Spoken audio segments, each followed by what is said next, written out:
Critère de divisibilité. Qu'est-ce que c'est? C'est une propriété que doit vérifier un nombre entier pour qu'il soit divisible par un autre nombre entier. Par exemple, on va commencer par voir quand est-ce qu'un nombre est divisible par 2.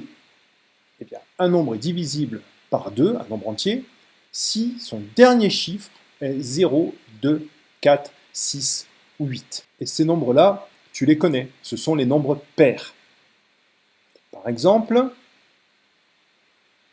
976 est-il divisible par 2? Ben oui. Pourquoi? Parce que son dernier chiffre est 6. 4321, lui, n'est pas un multiple de 2 parce qu'il se termine par 1.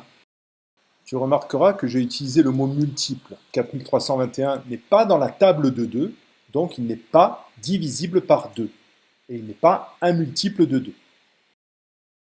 Pour savoir si un nombre est divisible par 5, c'est la même chose. Sauf que le nombre doit se terminer par 0 ou 5.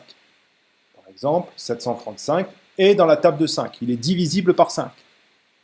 Parce que son dernier chiffre est 5. 892 n'est pas divisible par 5. Car son dernier chiffre n'est pas 0 ou 5. Pour savoir si un nombre est divisible par 3, on va changer de méthode. On va additionner les chiffres qui constituent le nombre.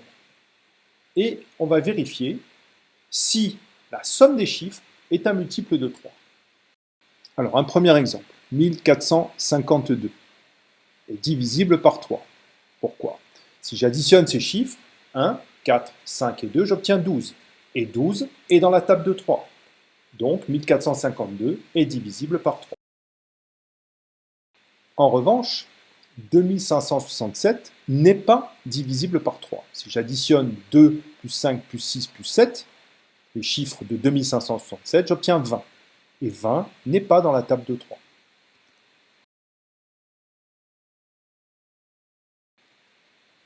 Pour savoir si un nombre est divisible par 9, c'est à peu près le même principe que pour 3. On va additionner les chiffres qui constituent le nombre et on va vérifier si la somme est un multiple de 9. Par exemple, 378 est divisible par 9. Si j'additionne le 3 plus le 7 plus le 8, j'obtiens 18. Et 18 est dans la table de 9. En revanche, pour 2567, si j'additionne le 2, le 5, le 6 et le 7, c'est égal à 20. Et 20 n'est pas un multiple de 9. Donc, 2567 n'est pas divisible par 9. On va terminer par un critère de divisibilité par 4. Savoir si un nombre entier est divisible par 4. Il faut que ces deux derniers chiffres constituent un nombre qui est dans la table de 4. Par exemple, 7936 divisible par 4. Pourquoi? Parce que 36 est un multiple de 4. Je propose maintenant de t'exercer sur un petit tableau. Tu vas remplir ce tableau afin de savoir si les nombres sont divisibles par 2, par 5 ou par 3. Il suffit de mettre une petite croix. Pour faire l'exercice, tu fais pause sur la vidéo et ensuite tu auras la correction dans quelques secondes pour bien vérifier que tu as compris la leçon.